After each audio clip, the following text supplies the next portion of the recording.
Oke, nah, halo Kang Jati, kembali lagi. Kita di video kali ini sesi terakhir, sesi akhir yang mengenai pasangan karena banyak dan belum dibahas juga dari tadi ya kan mengenai pasangan. Nah, kalau di dalam pasangan kayak gini, apakah ada numerologi dan itu harus dan wajib berkaitan kalau kita mau mencari jodoh?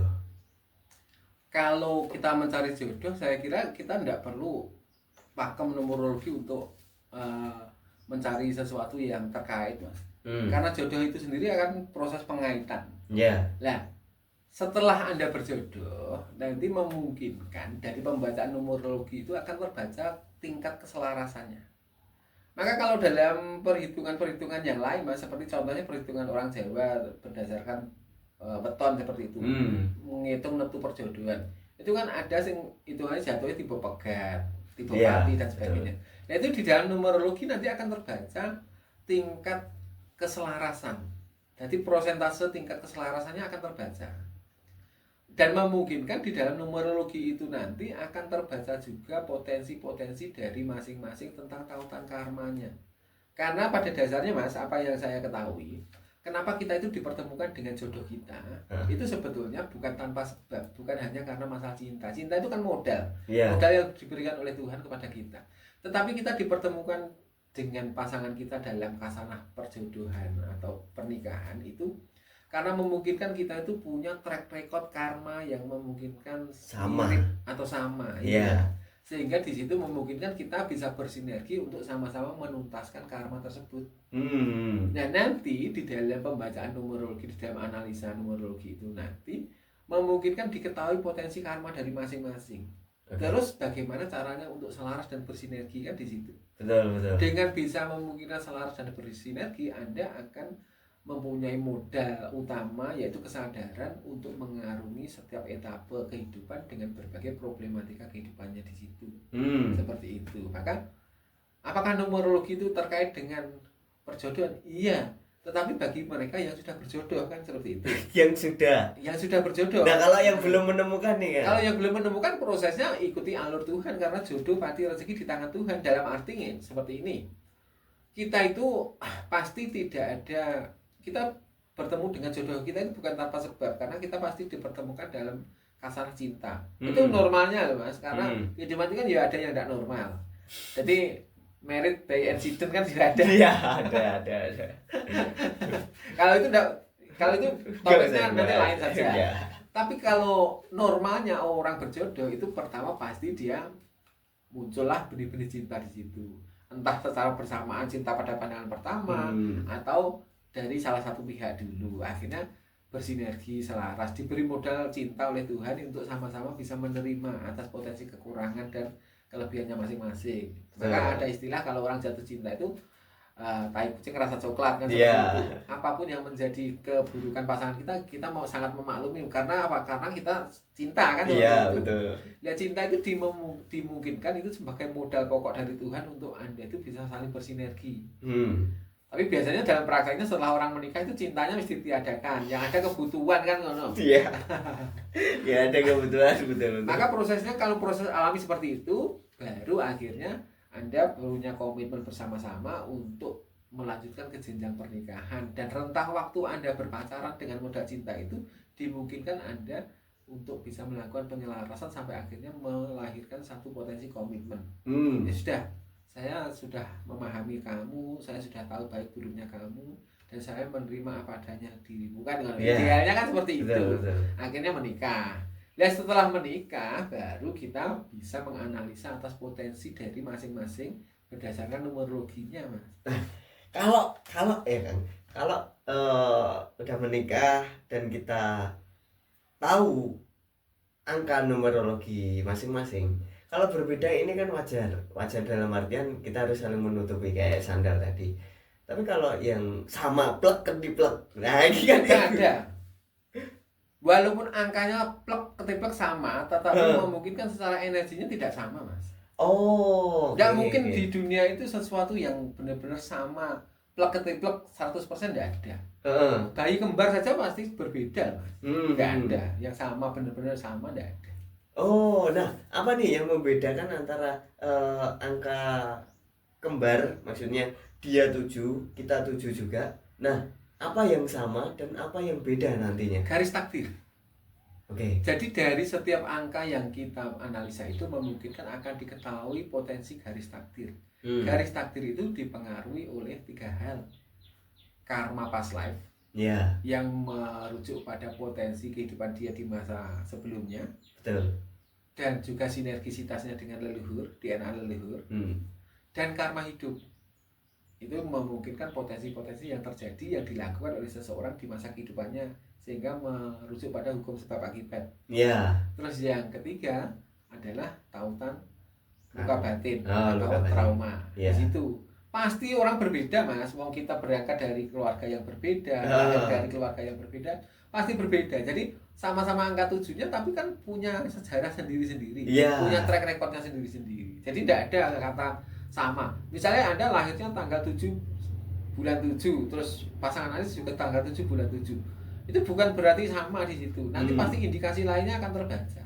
Walaupun secara pembacaan metrik, taruhlah kita pakai metode metrik, itu angka-angkanya sama, bahkan life path-nya juga ketemu sama karena tanggal, bulan, tahunnya sama kan. Otomatis segala sesuatu angkanya sama semua kan. Kalau angkanya plek ketiplek 100% sama bisa jadi, tapi energinya tetap berbeda. Oke. Jadi nanti dalam pembacaannya tetap ada sesuatu yang membedakan, itu pasti. Misalnya taruhlah kita temukan angka 3 itu potensi tentang karma leluhur, misalnya di dalam metodenya ya. Ini nanti akan terbaca tentang karma, potensi karma leluhur Anda itu yang apa dan bagaimana kaitannya dengan leluhur yang mana dan sebagainya. Di pasangan Anda pasti juga akan terbaca berbeda. Karena mereka masing-masing mempunyai track recordnya yang berbeda kan, seperti itu. Nah, oke, pertanyaannya begini ya. Kalau kita punya angka yang sama atau kita punya karma yang masing-masing ini kan berbeda. Kalau kita sebagai pasangan, apakah kita harus menyelesaikannya bareng-bareng atau satu persatu? Wes ini tanggung jawabmu. Biasanya kalau dipertemukan dalam satu perjodohan itu namanya terjadi yang namanya penyelarasan. Ya. Maka salah satu alasan kenapa kita dipertemukan sebagai dalam hubungan jodoh pernikahan itu karena memungkinkan kita punya potensi karma yang mirip, yang sama atau selaras seperti itu. Dalam prosesnya nanti itu kita akan bersinergi bersama, chemistry-nya akan menjadi satu, klik seperti itu. Otomatis kita bersama-sama dihadapkan pada problematika kehidupan. Nah, dengan modal kesadaran dari kita masing-masing itulah yang pada akhirnya kita sama-sama berjuang sampai memungkinkan kemungkinan yang pertama, kita bisa mencapai finish bersama-sama, menua bersama dan dipisahkan oleh maut dalam kapasitas mati karena umur. Ya, betul. Yang kedua, potensi antara salah satu bisa menuntaskan dan salah satu tidak. Biasanya akan terjadi perpisahan. Oh, resikonya itu. Oke. Resikonya perpisahan, entah perpisahan karena maut atau perpisahan karena perceraian, kan seperti itu. Atau ternyata dua-duanya tidak bisa selaras. Usia pernikahannya tidak lama, wis buyar, kan seperti itu. Dan itu semua dipengaruhi oleh apa? Dipengaruhi oleh kesadaran. Jadi terlepas hidup itu pada dasarnya blueprint itu dikatakan takdir, terbentuk oleh tautan takdir. Tapi dalam realita kita itu di dalam setiap fase kehidupan kita itu diharapkan untuk semakin meningkatkan level kesadaran sehingga kita bisa naik secara dimensi kesadaran, kan seperti itu. Betul. Maka yang terjadi sebetulnya yang menentukan itu bukan masalah analisa angka, weton, zodiak dan sebagainya, tapi kesadaran kita lah yang mutlak menentukan kita di dalam apakah kita berhasil dalam menghadapi samudra kehidupan itu tadi untuk pada akhirnya benar-benar menuntaskan karma itu tadi. Oke. Nah, pertanyaan terakhir ini bahasan yang menarik banget. Orang Jawa ugemi witing tresna jalaran saka kulino ya. Cinta karena akan terbiasa. Nah, kenapa ada yang sukses? Kenapa ada yang berpisah? Faktor apa yang menyebabkan semakin hari dia semakin cinta dan yang satunya semakin hari semakin benci? Perjodohan itu entah dilatar belakangi oleh apa saja, Mas, dengan penyebab apa saja. Bila mana dia sudah masuk yang namanya akad nikah, berarti itu juga sudah menjadi nas dari semesta. Betul. Sebagai takdir, maka dia akan menemukan potensi atas karma hidup mereka masing-masing. Yeah. Jadi terlepas Anda itu terus jalanan saka kulino atau Anda bahkan dijodohkan secara paksa, diawali dengan rasa tidak saling mencintai pun, itu kalau sudah akad nikah itu sudah masuk yang namanya ranah takdir, berarti itu juga sudah dikehendaki oleh semesta. Kan seperti itu. Ya, betul. Maka dalam perjalanannya potensinya tetap sama, Mas. Ada orang yang dijodohkan walaupun pertama nangis-nangis mergo gak terima. Ibaratnya saya tidak suka, bukan selera saya atau apapun, atau dipaksakan secara apapun. Tapi seiring perjalanannya masuk fase 10 tahun pertama akhirnya bisa selaras, kemudian bisa ternyata bisa mengetahui tentang potensi baik buruknya dari pasangan masing-masing, akhirnya bisa menerima, ada. Yeah. Yang pada akhirnya tidak selaras terus ada, terus ujung-ujungnya perceraian juga ada. Betul. Potensi itu tetap sama, tetap terjadi sama, dan potensi itu juga bermacam-macam sekali. Kembali lagi sebagai penentu adalah kesadarannya masing-masing itu tadi. Nah, oke. Nah, kalau kita ngomongin tadi antara perjodohan, ini menang sing mana ya kan? Antara contoh lah cewek ini itu dijodohkan orang tuanya, sedangkan si cewek ini udah punya pasangan atau pacar ya kan. Nah, menang yang mana? Apakah cowok ini harus memperjuangkan atau si cewek ya wis ngikut perjodohan juga? Jadi yang namanya jodoh pati rezeki dalam rumus orang Jawa, jodoh pati rezeki neng tangani Gusti, berarti ketetapan atas jodoh, kematian dan rezeki itu mutlak di tangan Tuhan. Betul. Tetapi secara proses manusia itu berhak untuk memilih, berhak untuk merekayasa, dan berhak untuk mengupayakan, kan seperti itu. Ya. Yeah. Kalau dalam proses misalnya si cewek dijodohkan, terus si cewek padahal sudah punya cowok, dan cowoknya itu mereka sudah saling mencintai, tapi orang tuanya memilih untuk dijodohkan dengan yang lain, maka terkait dengan itu memungkinkan hanya sebagai modal yang diberikan oleh Tuhan saja. Cinta itu kan seperti yang saya katakan tadi, bahwa cinta itu adalah modal dasar yang diberikan oleh Tuhan, yang pada akhirnya bisa dipakai untuk mengarungi kehidupan di jenjang pernikahan nanti, kehidupan yang benar-benar sah sesuai dengan pernikahan. Bila mana dalam perjalanannya ternyata cinta itu mengalami kendala seperti perjodohan orang tua dan sebagainya, maka itu juga merujuk pada dua kemungkinan itu tadi. Kalau Anda berjuang mengupayakan dan nyatanya berhasil, berarti memang alur cerita atau narasi disetting oleh Tuhan, disetting seperti itu. Yeah. Tapi memungkinkan kalau memang gagal ya berarti bukan jodoh Anda, kan?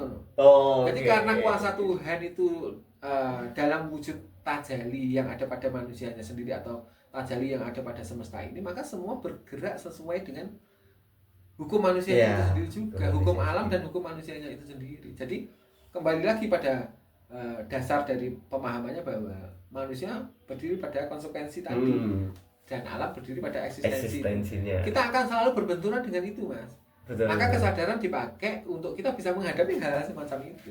Dalam rumus kehidupan kita mulai dari kecil, remaja, dewasa, tua, berumah tangga dan sebagainya, tetap kita akan dibenturkan pada dua hukum itu.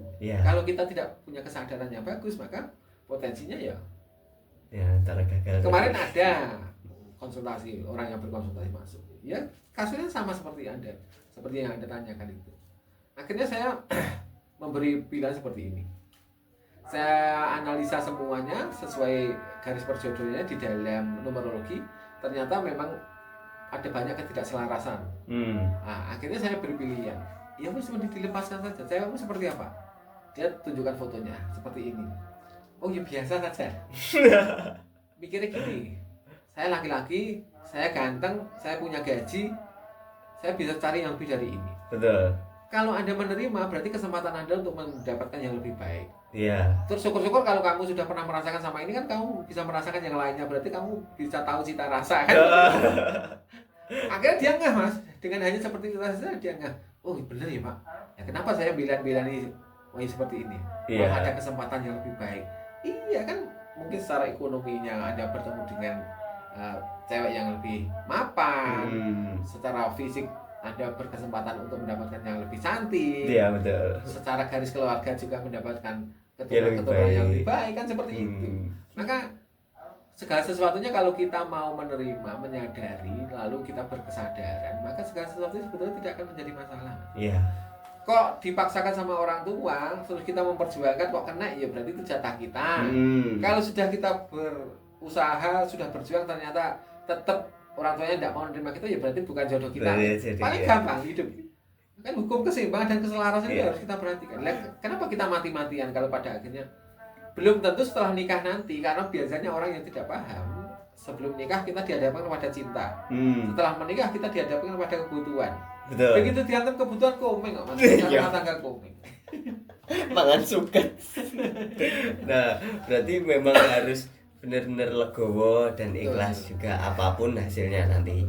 Nah, mungkin nanti teman-teman kita akhiri, kalau ada teman-teman yang ingin konsultasi dengan Kang Jati, mungkin bisa di kontak person yang ada di deskripsi, udah kita cantumkan juga.